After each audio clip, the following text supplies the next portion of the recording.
कार्तिक मास को देव मास कहा जाता है, यानी कि देवों का महीना। ऐसे में आज का दिवस यानी कि एकादशी, जो कि बहुत ही महत्व रखती है हिंदू धर्म में, क्योंकि कहा जाता है आज के दिन से सारे शुभ कार्य शुरू हो जाते हैं। भगवान श्री हरि नारायण 4 मास की योग निद्रा से जागते हैं।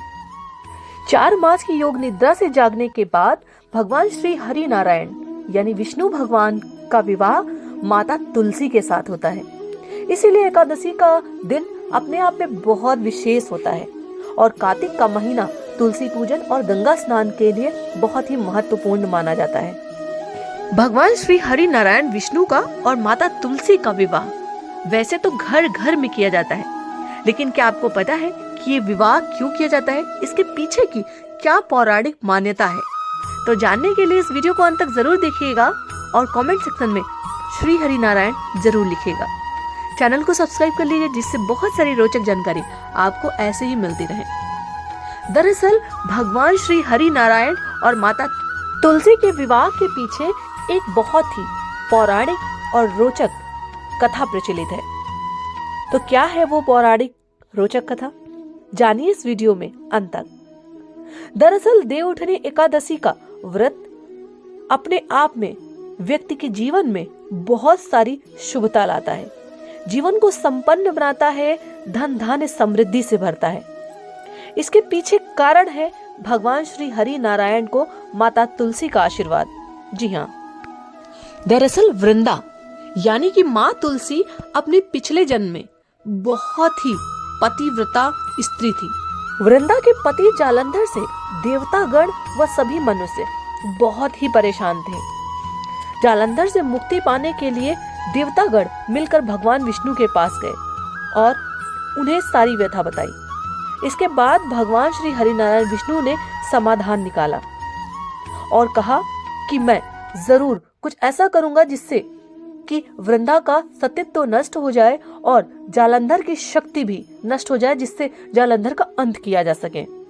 धार्मिक मान्यताओं के अनुसार पत्नी वृंदा के पतिव्रत धर्म को तोड़ने के लिए स्वयं भगवान श्री हरि विष्णु जालंधर का रूप धारण करके वृंदा के पास गए और वृंदा को स्पर्श कर लिया, जिसके कारण वृंदा का पतिव्रत धर्म टूट गया और जालंधर की शक्ति तुरंत ही क्षीण हो गई।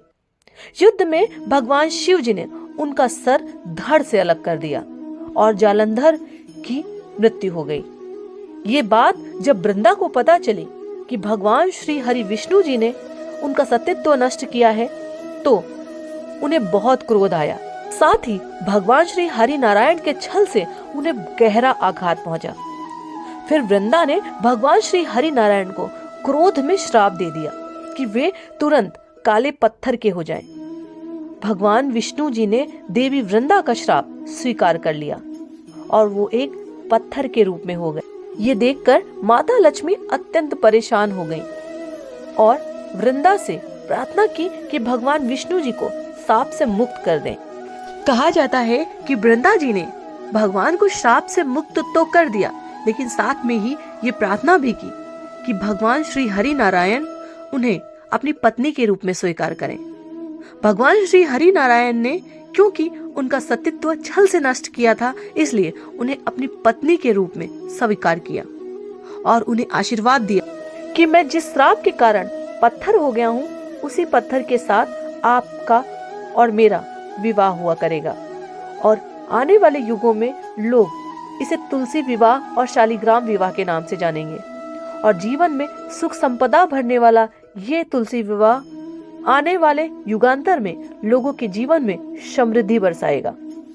कहा जाता है श्री हरिनारायण को श्राप देने के बाद माँ वृंदा आत्मग्लानि से भर गई थी और स्वयं को भी उन्होंने भस्म कर डाला था और जहाँ पर वो भस्म हुई थी वहाँ पर वृंदा का पौधा यानी कि तुलसी का पौधा उगाया। उसी तुलसी के पौधे को भगवान श्री हरि नारायण ने आशीर्वाद दिया कि ये तुलसी का पौधा जिस घर में होगा उस घर में देवी लक्ष्मी और भगवान श्री हरि नारायण की कृपा दृष्टि रहेगी और जो भी व्यक्ति आज के दिन तुलसी और शालिग्राम का विवाह कराएगा उसके जीवन में सदैव सुख समृद्धि का वास होगा। माँ लक्ष्मी और श्री हरि नारायण की कृपा उनके घर में सदैव बरसेगी। साथ ही यह भी आशीर्वाद दिया कि माँ तुलसी के पत्ते के बिना लगाया हुआ भोग वो कभी स्वीकार नहीं करेंगे। यानी जिस भोग में माँ तुलसी होंगी उसी भोग को श्री हरि नारायण स्वीकार करेंगे। तब से कहा जाता है बिना तुलसी के पत्ते का भोग भगवान श्री कृष्ण कभी भी स्वीकार नहीं करते। एक तुलसी के पत्ते से भगवान श्री हरि नारायण तृप्त हो जाते हैं। वो किसी भी भोग को बहुत ही प्रेम से स्वीकार कर लेते हैं। इसीलिए सभी लोग भगवान श्री कृष्ण को तुलसी के दल का भोग जरूर लगाते हैं।